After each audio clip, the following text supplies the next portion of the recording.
시진핑은 대만을 공격하지 않을 것 같습니다.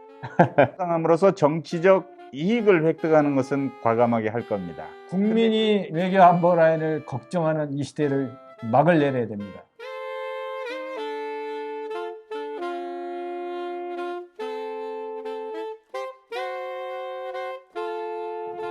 안녕하세요. 대만 해협의 위협이 높아가고 있습니다. 많은 우리 국민들이 지금 대만 해협이 우리 한국의 안보 상황에 부정적인 요인으로 작용하는 거 아닌가, 이 생각 때문에 걱정이 대단히 많습니다. 그런데 시진핑은 대만을 공격하지 않을 것 같습니다.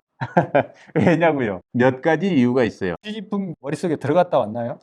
그런 건 아니지만 그건 아니죠. 합리적 추론뿐만 아니고 객관적인 데이터를 가지고 세계 저명한 블룸버그 뉴스에서 칼럼을 실었어요. 근데 블룸버그라는 건 뭐냐면 군사 안보만 하는 게 경제를 핵심 아젠다로 설정한 매체거든요. 5가지 이유가 있는데 그 첫 번째 이유 무엇입니까? 첫 번째 이유가 우크라이나 사태가 이제 한 달 이내에 끝날 줄 알았는데 장기전으로 갔단 말입니다. 그리고 지금 러시아 무기 체계나 지휘 체계가 아주 개망신당하는 여러 가지 그 치부가 막 속속 드러나거든요. 그러니까 핵심 말들이 말이죠. 자기 의도대로 안 움직여지고 치부가 드러나고, 지금 러시아만 해도 자국군이 7만에서 많게는 8만, 10만까지 병사들이 사망했다는 그런 분석까지 나오고 있기 때문에 중국 공산당이나 중국 인민해방군이 그런 무모한 도발을 할 것인가?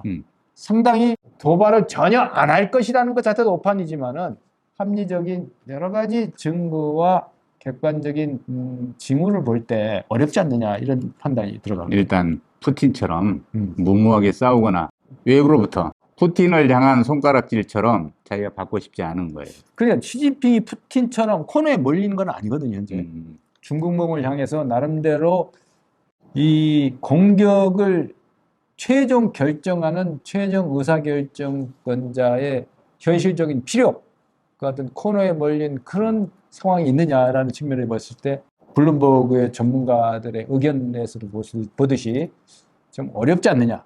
더더군다나 소련이 아프가니스탄 전쟁을 통해서 얻은 전쟁 경험, 이런 게 중국한테는 지금 없는 거예요. 그 이유 때문에 안 될 거다. 두 번째 이유가 있어요. 예상되는 중국의 미사일 세례에도 불구하고 대만은 굴복할 것 같지가 않아요. 저는 대만을 섬으로 보지 않고 항공모함으로 보거든요. 대만의 지형이나 또 국민성이나 대만의 항공모함에 탑재되어 있는 플랫폼 자체가 상당한 수준을 달리고 있다. 그래서 쉽사리 상륙해서 점령하고 접수하는 그런 상태로 가기는 어렵지 않느냐, 이렇게 대만의 지형을 잘 들여다보면 산악지형, 숲, 첩첩이 진격하기 어려운 지형이에요. 그러니까 여기 와가지고 망신당하고 싶지 않아요, 지금. 대만의 그 항공모함처럼 제가 비유를 했지만은 고슴도치처럼 이게 아주 가시가 막 그렇다니까요. 그다음 미사일과 함정과 뭐 다양한 그 대응 포격 수단과 자금력까지 있기 때문에 중국이 그런 무모한 시도를 통해서 얻는 득보다는 이런 압박과 봉쇄를 통해서 얻는 전략적 이득이 더 크다고 판단할 가능성이 높다, 이렇게 봅니다. 중국이 대만을 공격하기 어려운 세 번째 이유, 우크라이나 사태를 통해서 러시아에 대한 서방의 경제 제재가 이거 보통이 아니네, 이걸 봤어요. 그 미국이 지금 서방 나토 국가들을 향해서 그동안 압박해왔던 것과는 다르게 과거에 그 태평양 전쟁 당시에 야마모토 대장이 했던 유명한 얘기가 있어요. 잠자는 사자를 건드렸다. 잠자는 사자. 잠자는 사자를 건드리고 뒷감당하기 어려울 것이다 라고 전쟁 초기에 일본의 패망을 예상했던 것처럼 미국의 저력, 미국의 바이털 인터레스트가 걸려있는 대만을 건드렸을 때는 그 뒷감당하기가 어렵다. 이것이 미국뿐만 아니고 전 세계가 중국을 향한 보이콧 내지는 압박에 동참하는 그 상황까지 오게 되면은 인류의 비극인 동시에 중국 시진핑 정권의 비극이다. 상당히 주저하지 않을까, 이렇게 생각이 듭니다. 가까운 시일 내에 중국이 대만을 공격할 수 없는 네 번째 이유, 올 가을 20차 공산당 대회에서 시진핑은 3년 임에 성공합니다. 시진핑이 황제로 등극하는 건가요? 그렇지. 아. 왜냐하면 이건 등소평이나 마오쩌둥에 비유할 만한 지위에 오르는 거예요. 군사적인 평가보다는 그런 정치적 반사 이익이 대단한데 현재 상황으로 기석 몰고 가면은 이걸 구태여 스테이터스코를 파괴하면서까지 도박을 아무리 중국 사람이 도박 좋아한다 하더라도 이 도박은 하지 않을 것 같아. 이 정치 도박은 하지 않을 것 같아. 이미 보장이 돼 있는데 왜 그 도박을 해? 지금 시진핑이 꿈꾸는 그 중국몽을 향해 가는 일련의 여정에서 무모한 도발로 인한 그 배팅이 네, 흠을 만들 이유가 없어요. 맞습니다. 시진핑이 가까운 시일 내에 대만을 공격하지 않는 이유 5번째. 중국은 아직 준비가 안 됐습니다. 준비한 모양새는 취했는데 사실 내부가 부실합니다. 그것이 특수 군사작전이든 대만은 길들이기건 그 중국의 이익을 사수하기 위한 뭐 어떤 형태의 군사작전이라도 준비가 좀 덜 돼 있는 거 아니냐. 그렇죠. 전략 핵무기, 핵항모, 극초음속 미사일, 사이버 기술 뭐 등등. 지금 미국과 대결해야 되는데 이게 지금 보완할 게 되게 많아. 그래서 중국은 주저주저할 수밖에 없어요. 미국이 그동안 인도 태평양 전략을 강조하면서 태평양사에서 이 인도까지 그 주변에 여러 가지 동맹 관계나 사전 포섭을 해온 여러 가지를 봤을 때 미국의 압박을 거부한 반접근 거부하는 차원의 군사력은 확보되어 있으나 거기까지.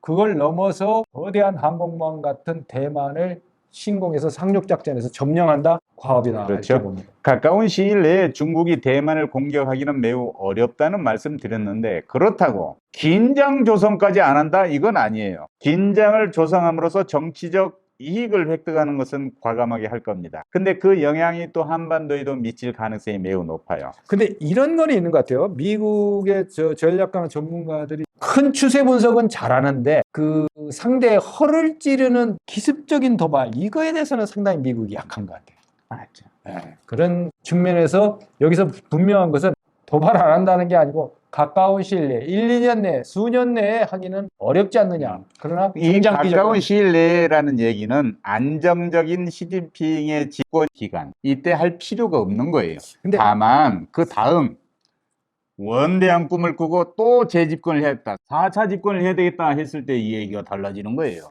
그 강 건너 불구경하는 식으로 바라보는 게 아니고 대만 사태를 왜 우리가 자꾸 이렇게 거론을 하고 중국과 미국과 대만, 일본까지도 아우르는 이 동북아의 또 동아시아 지역에서의 그 군사적 긴장 사태 고조 이것을 행여 김정은이 보고 우리가 어떤 도발과 이런 그런 아주 예측 불가능한 행태를 보이더라도 강대국들이 자칫 잘못하면 종이 호랑이처럼 비춰줄 수가 있기 때문에 무모한 모험심을 가질 수가 있다. 그런 오판을 가질 수가 있기 때문에 이러한 국제적 전문기관들의 이런 분석도 우리가 예의주시하는 이유가 바로 거기에 있습니다. 네, 가까운 시일 내에 대만 공격하는 무모한 짓은 안 하겠지만 주변국한테 강한 긴장감을 불어넣는 긴장을 조성하는 안보 불안을 조성하는 그런 정치적으로 활용할 가능성이 높다고 저는 믿습니다. 당장 8월 하순에 그 최고조에 달하는 한미연합 군사훈련 빌미로 북한의 김정은 체제가 이 공작적인 도발로 이어가는 대미 압박 행보를 보일지에 대해서 우리가 관심을 기울이지 않을 수 없습니다. 북한과 중국이 손잡고 연합훈련을 하려고 그래요. 그리고 또 우리는 한미연합훈련을 강화하고 이 대결 구도가 사람의 심리를 굉장히 긴장하게 만듭니다. 긴장하게 트리거 포인트를 중국은 늘 해왔던 대로 성주의 사드 문제 갖고 자꾸 시비를 거는데 예. 이것이 다른 2차, 3차 도발이나 압박 행보로 이어가기 위한 구실을 찾는 행보가 아닌가 이렇게 분석이 됩니다. 우리 외교안보 라인 정신 바짝 차리고 주목을 해주세요. 우리 정말 불안하면 안 됩니다. 대한민국 경제. 국민이 외교안보 라인을 걱정하는 이 시대를 막을 내려야 됩니다. 시청해 주셔서 대단히 고맙습니다.